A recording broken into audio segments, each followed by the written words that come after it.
នេះគឺជា SCP-001 ដែលគេឲ្យឈ្មោះវាថា The Prototype ដែលវាគឺជាសត្វចម្លែកមួយដែលរស់នៅក្នុងព្រៃជ្រៅអញ្ចឹងអ្នកទាំងអស់គ្នា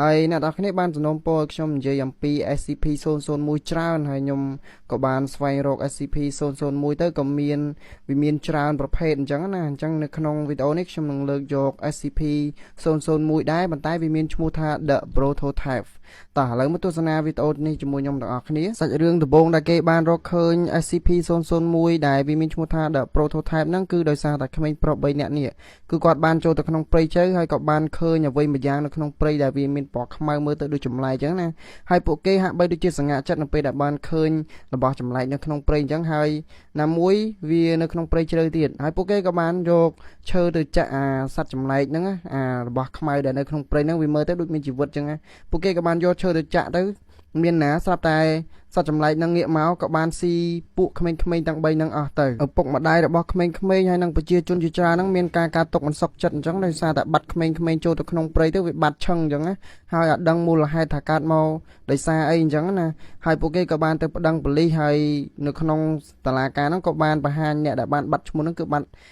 ឺបាត់អស់ជាច្រើនអ្នកមែនទែនដោយសារតែចូលទៅក្នុងព្រៃហ្នឹងអញ្ចឹងណាអញ្ចឹងទើបធ្វើឲ្យប្រជាជនហ្នឹងមានការមិនសប្បាយចិត្តជាមួយនឹងតុលាការដែលអត់មានចំណាត់ការទៅលើការបាត់បង់មនុស្សដែលចូលទៅក្នុងព្រៃហ្នឹងអញ្ចឹងណាបន្តមកតុលាការក៏បានធ្វើការស្រាវជ្រាវដែរគឺដោយឲ្យ SCP Foundation ហ្នឹងគឺជួយស្រាវជ្រាវអាសត្វចម្លែកហ្នឹងណាក្រោយមកពួកគេក៏បានចាត់ឲ្យទាហានមួយក្រុមចូលទៅក្នុងព្រៃដើម្បីស្រាវជ្រាវរកអាសត្វចម្លែកហ្នឹងណាហើយមិនត្រឹមតែទាហាននោះទេក៏មានដុកទ័រម្នាក់ចូលទៅក្នុងព្រៃនោះដែរដោយប្រើប្រាស់ឧបករណ៍ស្វែងរកសត្វចម្លែកអញ្ចឹងណាពួកគេក៏បានដើរចូលទៅដល់ព្រៃមួយហើយក៏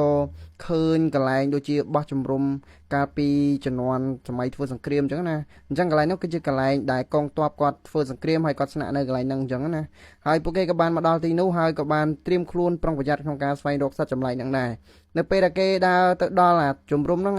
ងក៏ស្រាប់តែមានអ្វីមួយយ៉ាងហាក់បីដូចជា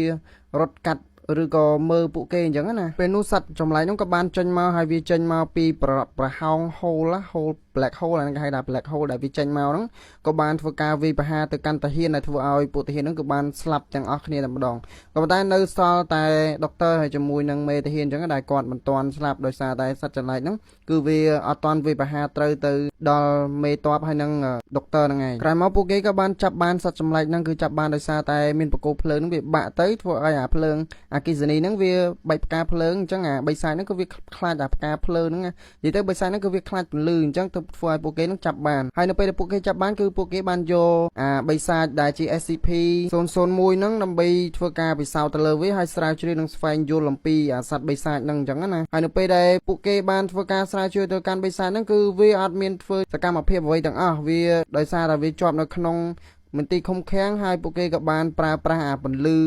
វាអាហ្នឹងពន្លឺហ្នឹងដូច flash អញ្ចឹងអ្នកគ្នាវាធ្វើឲ្យចាំងផ្លាច់ប្រាច់អញ្ចឹងទៅធ្វើឲ្យអាបិសាចហ្នឹងគឺវាអត់ហ៊ានបើកភ្នែកទេហើយសូម្បីតែពួកគេដាក់ចំណីអាហារទៅក៏អាបិសាចហ្នឹងក៏វាអត់ស៊ីដែរអ្វីដែលវាស៊ីនោះគឺវាស៊ីសាច់មនុស្សហ្នឹងតែម្ដងអញ្ចឹងលុះត្រាតែពួកគេដាក់អាសាច់មនុស្សហ្នឹងទៅឲ្យអាបិសាចហ្នឹងទៅវាស៊ីហើយអាបិសាចហ្នឹងតែកាលណាវាបានស៊ីសាច់មនុស្សហើយវាធ្វើឲ្យខ្លួនវាហ្នឹងមាន power អញ្ចឹងវាអាចធ្វើឲ្យខ្លួនវាហ្នឹងបង្កើតអា black hole មួយសម្រាប់រត់គេចខ្លួនអញ្ចឹងណាអញ្ចឹងអ្នកដែលបានយកវាមកឃុំឃាំងហ្នឹងគឺអត់ដឹងទេបានដាក់សាច់មនុស្សឲ្យវាស៊ីអញ្ចឹងទៅហើយបន្ទាប់មកវាក៏មានកម្លាំងហើយមានថាមពលដែលហៅថា power របស់វាហ្នឹងគឺបានបញ្ចេញមកហើយវាក៏បានធ្វើឲ្យមាន black hole ពេលនោះវាក៏បានចេញមកក្រៅហើយធ្វើការវាយប្រហារទៅកាន់អ្នកដែលនៅចាំយាមមន្ទីរឃុំឃាំងហ្នឹងណាហើយវាក៏បានសម្លាប់ដុកទ័រផងដែរដោយវាធ្វើការវាយប្រហារទៅលើដុកទ័រហើយចាប់ស៊ីពោះគ្រឿងក្នុងរបស់ដុកទ័រហ្នឹងតែម្ដងបន្ទាប់មកកងទ័ពក៏បានធ្វើការចាប់វាបានម្ដងទៀតដោយប្រើប្រាស់អាផ្លាស់ហ្នឹងចុចអាផ្លាស់ហ្នឹងទៅធ្វើឲ្យអាបិសាចហ្នឹងគឺវាខ្លាចហើយពួកគេក៏បានប្រើសំណាញ់ហ្នឹងដើម្បីតាក់អាបិសាចហ្នឹងទៅហើយ